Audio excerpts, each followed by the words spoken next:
नमस्कार। श्री कृष्ण टुटेले चैनल में स्वागत है। इस बिहार एसएससी के सेट सीरीज में आज हम अगला प्रैक्टिस सेट देखेंगे।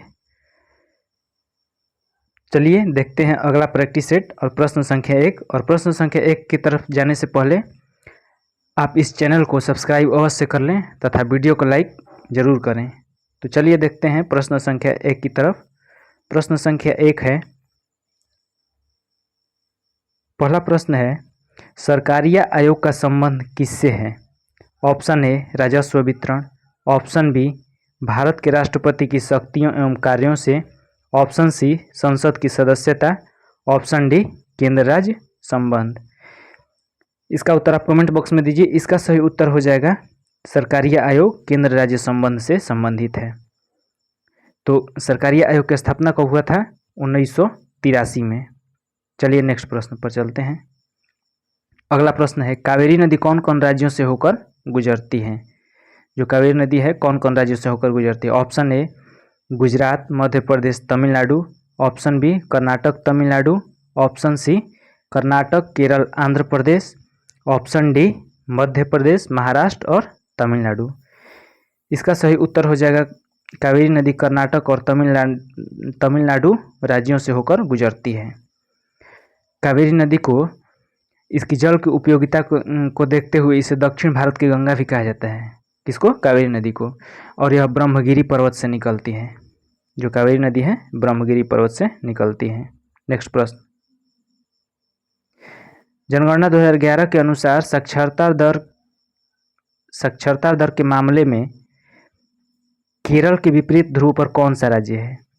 यानी कि साक्षरता दर में सबसे आगे केरल है तो सबसे पीछे कौन है? Option A Lakshadweep, option B Goa, option C Bihar, option D Mizoram. तो इसका सही उत्तर हो जाएगा बिहार। साक्षरता दर में सबसे पीछे कौन है? बिहार। कितना परसेंट साक्षरता दर है बिहार में? 61.80%। बिहार की साक्षरता दर 61.80 और केरल की लगभग 94%। 2011 में 15वीं राष्ट्रीय जनगणना थी और आज़ाद भारत की 7वीं थी। चलिए अगला प्रश्न देखते हैं। उस उच्च न्यायालय का नाम बताइए जिसका क्षेत्राधिकार अंडमान निकोबार द्वीप समूह के केंद्र शासित प्रदेश पर है। ऑप्शन कोलकाता उच्च न्यायालय, ऑप्शन बी दिल्ली उच्च न्यायालय, ऑप्शन सी मद्रास उच्च न्यायालय, ऑप्शन डी आंध्र प्रदेश उच्च न्यायालय। तो बताइए अंडमान निकोबार द्वीप समूह का उच्च न्यायालय कहाँ पे है? कोलकाता उच्च न्यायालय। इसका सही उत्तर हो जाएगा कोलकाता उच्च न्यायालय जो है यह अंडमान निकोबार द्वीप समूह का भी उच्च न्यायालय है। इसकी स्थापना कब हुआ था? जो कोलकाता उच्च न्यायालय है इसकी स्थापना 1 जुलाई 1862 को स्थापना हुआ था। किसका? कोलकाता उच्च न्यायालय का। अभी तक कुल कितने न्यायालय हैं? कुल 25 उच्च न्यायालय हैं। सबसे नवीनतम कौन है? आंध्र प्रदेश का अमरावती उच्च न्यायालय सबसे नवीनतम उच्च न्यायालय है। और कुछ देखते हैं, जैसे केरल में 2 जगह का, केरल और लक्षद्वीप, केरल प्लस लक्षद्वीप, यह दोनों का हाई कोर्ट एक ही जगह है। कहाँ पे? केरल में। तथा तमिलनाडु और पुडुचेरी का तमिलनाडु में स्थित है। चलिए नेक्स्ट प्रश्न पर चलते हैं। खुर्रम किस मुगल सम्राट का पुत्र था? खुर्रम, यानी कि खुर्रम किसको कहा जाता है? खुर्रम कहा जाता है शाहजहां को। तो बताइए शाहजहां किसका पुत्र था? यानी कि खुर्रम किस मुगल सम्राट का पुत्र था? इसका सही उत्तर हो जाएगा जहांगीर। जहांगीर का पुत्र था। इसका शासनकाल कब था? जहांगीर का शासनकाल था 1605 से 1627। और जहांगीर के बचपन का नाम सलीम था। सलीम जहांगीर के बचपन का नाम था। बाबर ने पानीपत का युद्ध लड़ा। पानीपत का प्रथम युद्ध कब हुआ था? 1526 में, द्वितीय 1556 में और तृतीय 1761 में। चलिए कुछ अन्य महत्वपूर्ण प्रश्न देखते हैं, जैसे स्थापत्य कला का स्वर्ण युग। स्थापत्य कला का स्वर्ण युग किसके शासनकाल को कहा जाता है? शाहजहां को। शाहजहां के शासनकाल को स्थापत्य कला, यानी कि जैसे भवन निर्माण और ये सबको स्थापत्य में कहा जाता है, इसका स्वर्ण युग शाहजहां को कहा जाता है। और चित्रकला का स्वर्ण युग जहांगीर के समय को कहा जाता है। चलिए अगला प्रश्न पर चलते हैं।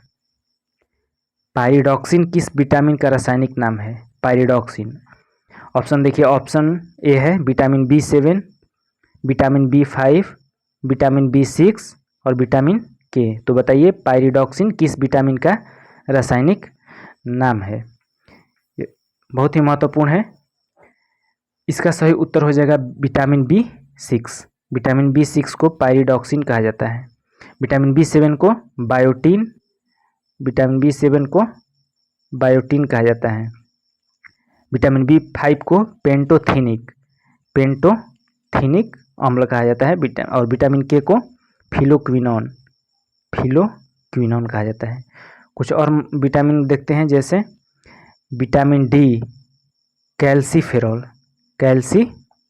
विटामिन D को कहा जाता है। विटामिन E को टोकोफेरॉल और विटामिन C को एस्कॉर्बिक एसिड। चलिए अगला प्रश्न देखते हैं। इंडियन मिरर समाचार पत्र के संस्थापक कौन थे? Indian mirror.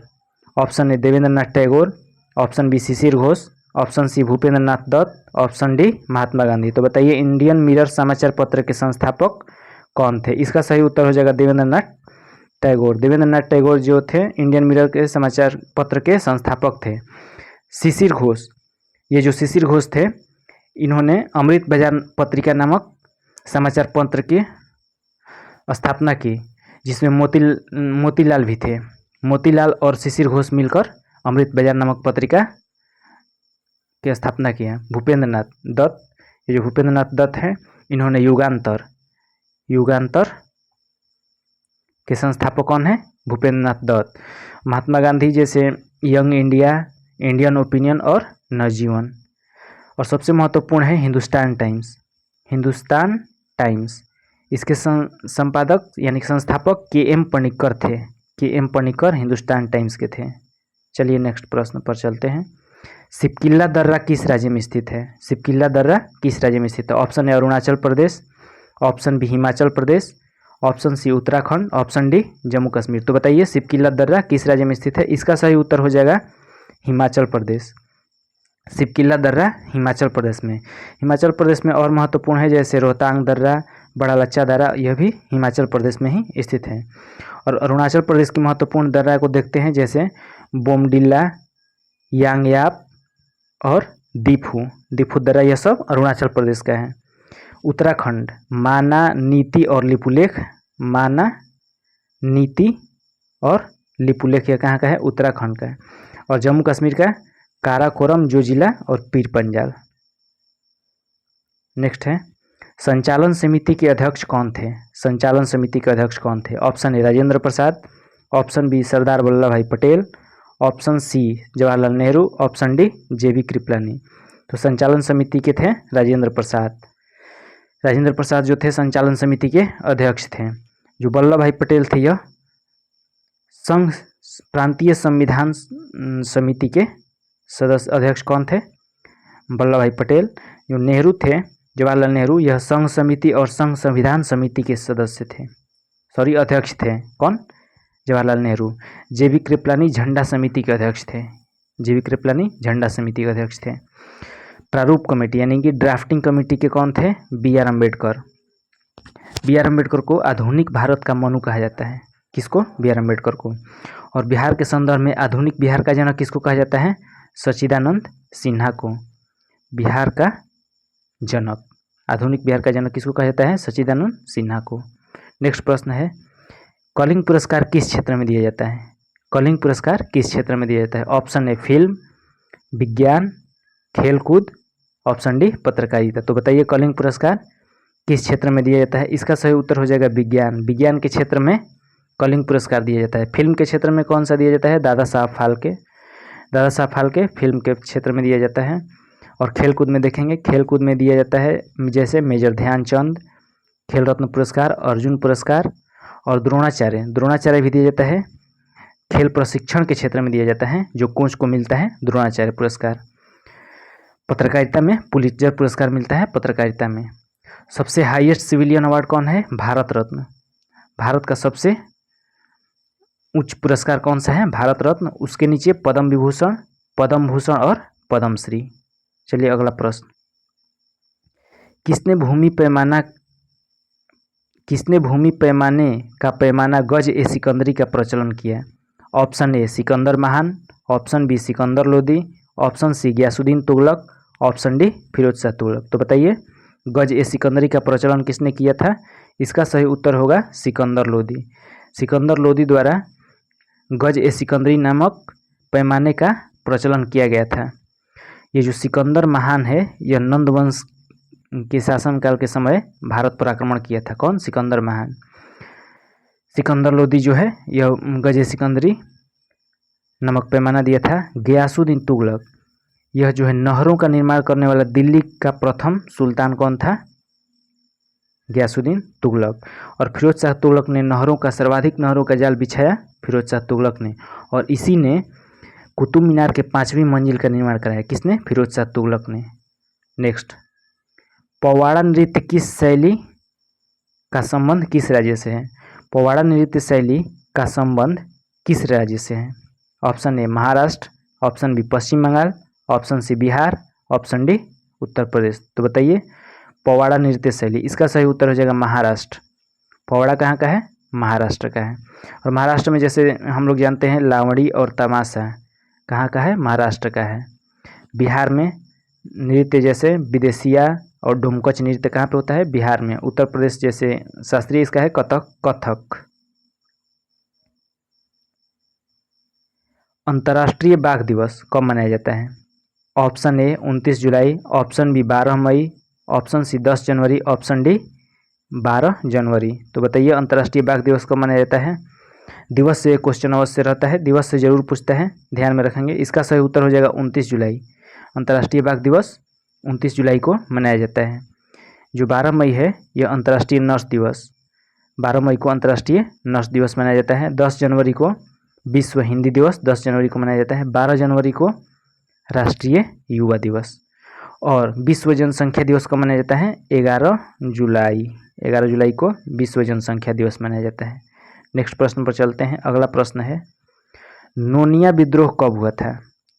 नोनिया विद्रोह कब हुआ था? Option A 1770, option B 1870, option C 1798, option D 1856। तो बताइए नोनिया विद्रोह, इसका सही उत्तर हो जाएगा 1770 में नोनिया विद्रोह हुआ था। ये जो 1798 है यह तमाड़ विद्रोह, तमाड़ विद्रोह कब हुआ था? 1798 में। 1856 में संथाल विद्रोह हुआ था। 1856 में कोल विद्रोह जो कि बहुत महत्वपूर्ण है, हमेशा पूछता है, कोल विद्रोह 1831 में। तथा मुंडा जो झारखंड से संबंधित है यह 1895 में मुंडा विद्रोह हुआ था। अगला प्रश्न पर चलते हैं। केंद्रीय सतर्कता आयोग CVC यानी कि सेंट्रल विजिलेंस कमीशन की स्थापना कब हुआ था? केंद्रीय सतर्कता आयोग CVC की स्थापना कब हुई थी? Option A 1964, option B 1956, option C 1950, option D 1948। तो बताइए केंद्रीय सतर्कता आयोग की स्थापना कब हुआ था? इसका सही उत्तर हो जाएगा 1964। 1964 में केंद्रीय सतर्कता आयोग की स्थापना। 1950 में कौन कौन स्थापना हुआ? किसका? निर्वाचन आयोग, इलेक्शन कमीशन का 1950 में, UPSC 1950 में, और योजना आयोग 1950 में। ये तीन महत्वपूर्ण है, ये तीनों का स्थापना 1950 में हुआ है। योजना आयोग जो 1 जनवरी 2015 को इसका नामकरण नीति आयोग रख दिया गया, 1 जनवरी 2015 को। और नीति आयोग का अध्यक्ष कौन होता है? प्रधानमंत्री यानी कि PM। मानवाधिकार आयोग का स्थापना 1992 में हुआ था। नेक्स्ट प्रश्न पर चलते हैं। जापान के संसद का नाम क्या है? बताइए जापान के संसद का नाम क्या है? ऑप्शन देखेंगे, ऑप्शन ए है Knesset, option B Diet, option C Duma, option D Cortes. तो बताइए जापान के संसद का नाम। जापान के संसद का नाम होगा डाइट। डाइट जो है जापान का संसद का नाम है। निसेट किसका संसद का नाम है? निसेट इजराइल का निसेट। ड्यूमा जो है रूस का, रसिया का ड्यूमा हो जाएगा। और कोर्ट्स जो है स्पेन के संसद का नाम कोर्ट्स है। और महत्वपूर्ण देखते हैं संसद का नाम, जैसे पाकिस्तान के संसद का नाम नेशनल असेंबली है पाकिस्तान के। अफगानिस्तान का शोरा है। और इंडिया का हम लोग जानते हैं, जैसे कि इंडिया का है संसद। और बांग्लादेश इसका है जातीय संसद। चलिए अगला प्रश्न पर चलते हैं। किस सत्याग्रह के दौरान महात्मा गांधी की उपाधि रविंद्रनाथ टैगोर द्वारा दिया गया था? यानी कि महात्मा की उपाधि महात्मा गांधी को रविंद्रनाथ टैगोर ने कब दिया था? किस सत्याग्रह या आंदोलन के दौरान? ऑप्शन देखेंगे। Option A Champaran Satyagraha, option B Bardoli Satyagraha, option C Kheda Satyagraha, option D Ahmedabad mill मजदूर। तो बताइए महात्मा की उपाधि महात्मा गांधी को कब मिला था? इसका सही उत्तर हो जाएगा चंपारण सत्याग्रह में रविंद्रनाथ टैगोर ने दिया था। चंपारण सत्याग्रह कब हुआ था? 1917 में। चंपारण जो कि बिहार में स्थित है, और बिहार के ही चंपारण के ही राजकुमार शुक्ल ने महात्मा गांधी को आमंत्रित किया था। बारदौली सत्याग्रह कब हुआ था? 1928 में। 1928 में बारदौली सत्याग्रह। अहमदाबाद और खेड़ा सत्याग्रह 1918 में। ये दोनों कब हुआ था? 1918 में। कौन कौन? अहमदाबाद और खेड़ा सत्याग्रह। नेक्स्ट प्रश्न, निम्नलिखित में से कौन अमाशय से आने वाली अम्लीय भोजन को क्षारीय बनाने में मदद करता है? ऑप्शन देखेंगे। Option A pepsin, option B जट्ठा रस, ऑप्शन सी पीत रस, ऑप्शन डी हाइड्रोक्लोरिक अम्ल यानी कि HCl। तो बताइए अमाशय से आने वाली अम्लीय भोजन को क्षारीय बनाने में मदद कौन करता है? इसका उत्तर हो जाएगा पित्तरस। पित्तरस जो कि यकृत में से स्रावित होता है, यानी कि लीवर में बनता है और स्रावित होकर गॉल ब्लैडर यानी कि पित्त की थैली में जमा होता है, और वहीं से अमाशय से आने वाली अम्लीय भोजन में मिलकर क्षारीय बनाने में मदद करता है। तो इसका सही उत्तर हो जाएगा पित्तरस। नेक्स्ट प्रश्न पर चलते हैं। सरदार सरोवर बांध का निर्माण किस नदी पर किया गया है? सरदार सरोवर बांध का निर्माण ऑप्शन ए नर्मदा नदी, ऑप्शन बी सतलज नदी, option C Mahanadi, option D Godavari नदी। तो बताइए सरदार सरोवर बांध का निर्माण किस नदी पर किया गया है? इसका सही उत्तर हो जाएगा नर्मदा नदी। नर्मदा नदी पर सरदार सरोवर बांध का निर्माण किया गया है। सतलज नदी पर कौन बांध है? सतलज नदी पर भाखड़ा नांगल बांध है, जो कि पंजाब में स्थित है। कौन? भाखड़ा नांगल बांध। महानदी पर कौन है? महानदी पर हीराकुंड जो कि उड़ीसा में है। गोदावरी नदी पर जायकवाड़ी बांध गोदावरी नदी पर स्थित है। और एक महत्वपूर्ण है टिहरी बांध, टिहरी जो कि भागीरथी और भिलंगना नदी पर यह बांध बनाया गया है उत्तराखंड में। अगला प्रश्न देखते हैं। ट्राइक्लोरोमीथेन का प्रचलित नाम क्या है? Trichloromethane option A chloroform, option B LPG, option C laughing gas, option D butane. इसका सही उत्तर हो जाएगा क्लोरोफॉर्म। ट्राइक्लोरोमीथेन का प्रचलित नाम क्लोरोफॉर्म। क्लोरोफॉर्म का सूत्र होता है CHCl3 क्लोरोफॉर्म का होता है। LPG जो कि प्रोपेन और ब्यूटेन से मिलकर बना होता है LPG। लाफिंग गैस का सूत्र होता है N2O, यह ध्यान में रखेंगे, N2O लाफिंग गैस का सूत्र होता है। और ब्यूटेन को होता है C4H10। और LPG हो गया लिक्विफाइड पेट्रोलियम गैस, और एक होता है CNG कंप्रेस्ड नेचुरल गैस, यह मीथेन से बना होता है, इसमें मीथेन गैस पाया जाता है। चलिए नेक्स्ट प्रश्न पर चलते हैं। प्रश्न संख्या 21। मानव रक्त प्लाज्मा में पानी का प्रतिशत मात्रा लगभग कितनी होती है? तो बताइए प्लाज्मा में पानी का प्रतिशत मात्रा बताइए। Option A 60%, option B 70%, option C 90%, option D 55%। तो पानी का प्रतिशत जो प्लाज्मा में होता है वह 90% होता है। मानव रक्त किस किस से मिलकर बना होता है? आरबीसी, डब्ल्यूबीसी और प्लेटलेट्स तथा प्लाज्मा। रक्त में हीमोग्लोबिन होता है जो ऑक्सीजन का वहन करता है और पूरे शरीर में ऑक्सीजन पहुंचाता है। रक्त का शुद्धिकरण किडनी में होता है। यह एक तरल संयोजी ऊतक है। और हाँ,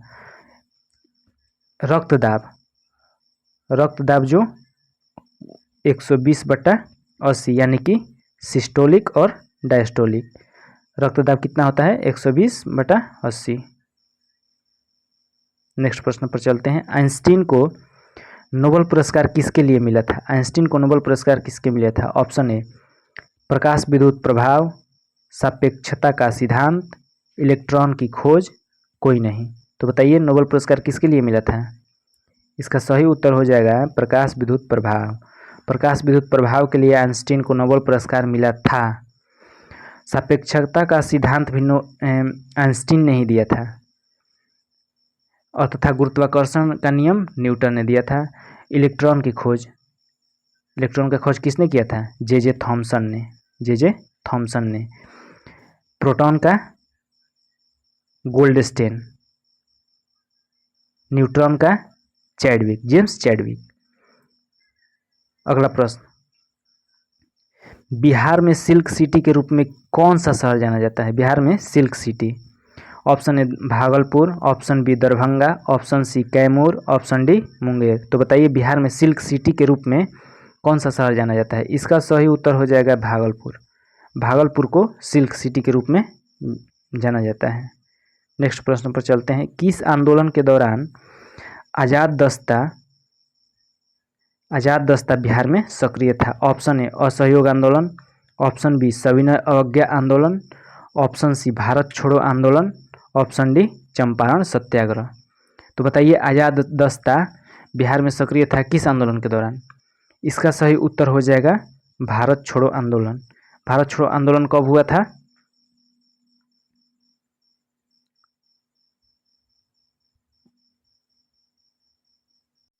1942 में।